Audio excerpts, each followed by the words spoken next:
Okay, let me show you what I used that big container for. Now this had the potatoes in it. It was pretty crappy dirt. So I added some compost and crap like that. And all my pepper plants, I dug them out from everywhere and put them in here. The reason my peppers are going in here is because I'm going to bring this indoors in the basement for the winter. I'll cut all the leaves off. Peppers are perennials if it's warm enough. So, you know, if I bring this indoors, they might make it through the winter. And if they do, then when I put them out after frost is over in the spring, they'll have a head start. As you can see, these peppers suck. Like, they've been out here since May, early May, and they haven't even, I've had one pepper from all these and 5 more. They aren't even making flowers. And it's because it got to 110 degrees. Burned a lot of the leaves. See that? Burnt. And it's too hot for peppers and tomatoes to make flowers when it's that hot out. So, plus it was very dry. They just weren't happy. Usually they grow well in the heat, but it was too hot for them to pollinate and make any fruit. So I'm hoping if I overwinter them, next year they'll have time before a heat wave comes and they can make some. Real similar thing happens with cucumbers.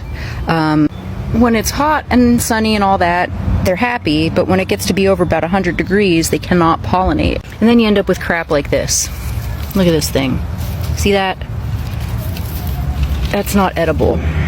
It didn't pollinate all the way because it was way too hot out when that flower was there. So this one hasn't started making new flowers yet.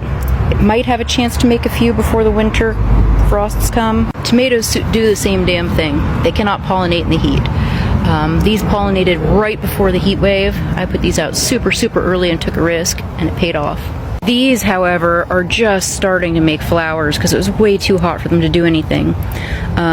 They might not have a chance to get ripe before the frost comes.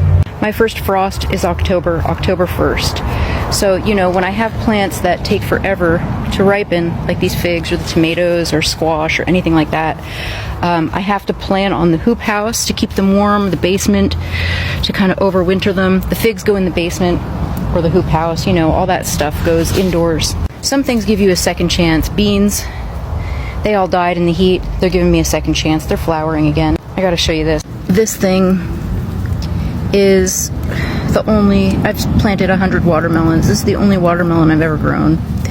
They won't grow here, but this one, somehow it did. I don't know. It's even got like a new flower. Maybe it'll make 2. I don't know if that'll even get ripe. Watermelons, dude. That's first.